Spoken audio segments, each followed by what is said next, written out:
नमस्कार दोस्तों।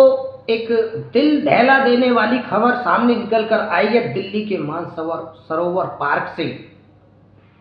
आपको बता दूं कि 29 नवंबर 2025 को मानसरोवर पार्क में बारात घर के पास से एक बारात चढ़ती है और उस बारात में एक घटना ऐसी हो जाती है कि आप सोचने पर मजबूर हो जाएंगे, आपका दिल दहल जाएगा, आप कांप उठेंगे।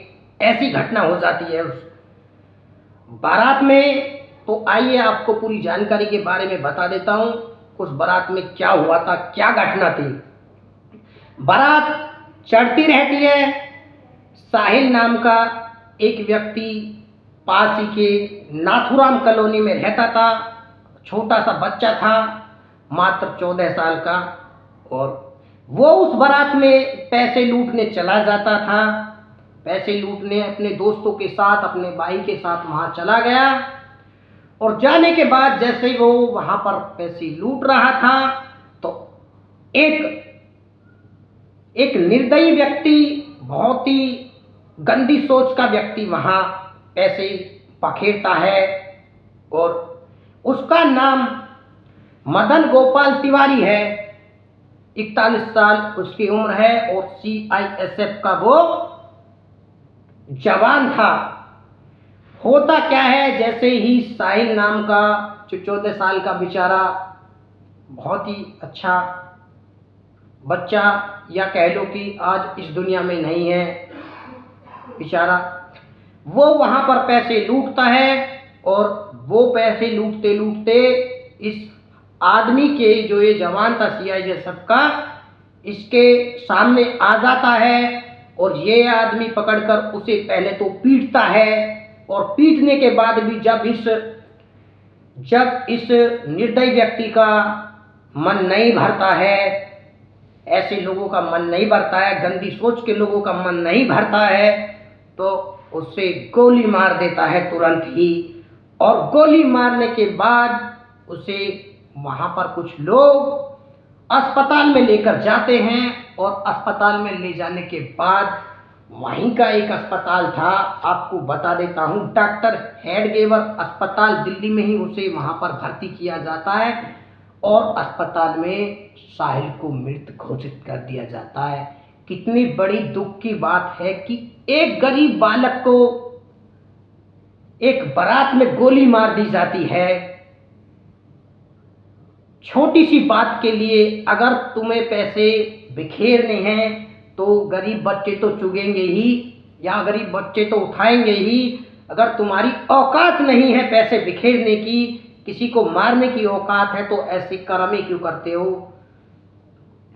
तो मामला ये था। तो 29 नवंबर की रात को ही किसी ने खबर दी कि यहाँ पर विवाद हो गया है, एक बच्चे को गोली मार दी है।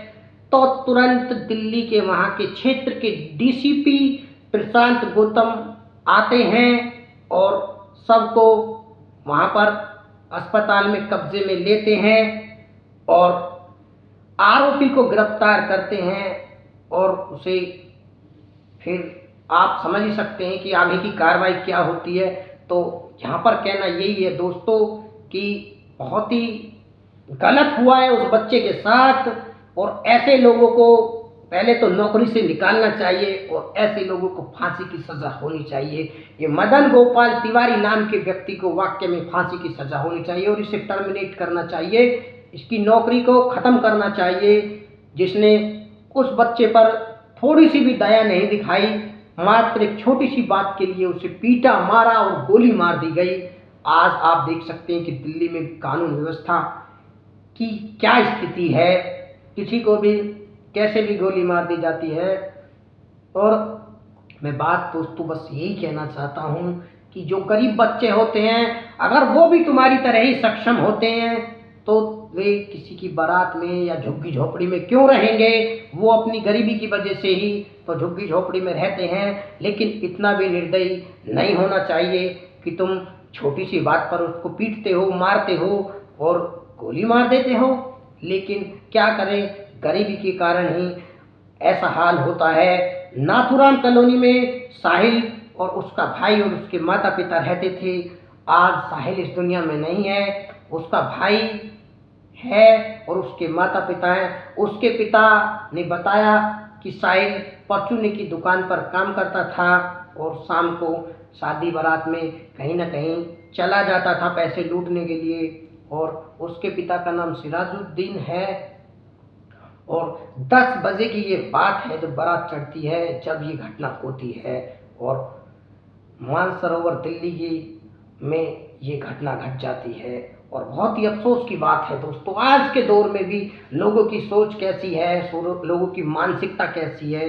मात्र पैसे उठाने के ऊपर ही लोग किसी की जान ले लेते हैं। ये कहाँ का न्याय है? और ऐसी कौन इन्हें अधिकार देता है जो किसी की जान ले लेते हैं? बहुत दुखद है हमें उस साहिल के लिए, बहुत ही ज़्यादा दुख है उस बच्चे के लिए, 14 साल के बच्चे के लिए, जिसको एक झटके में गोली मारकर ख़त्म कर दिया गया।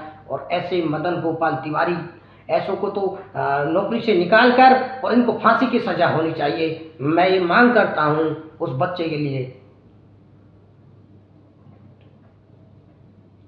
और वो ये जो मदन गोपाल तिवारी है, ये दूल्हे की बुआ का लड़का है और ये किस घमंड में था और किस होश हवास में नहीं था, इसकी जानकारी तो समय आने पर मीडिया के अनुसार ही या फिर जांच पड़ताल होगी, पता है जब ही चलेगा कि उसने गोली उसको क्यों मारी बच्चे को, क्या कारण रहे या फिर क्या मामला था, ये तो समय आने पर ही पता चलेगा।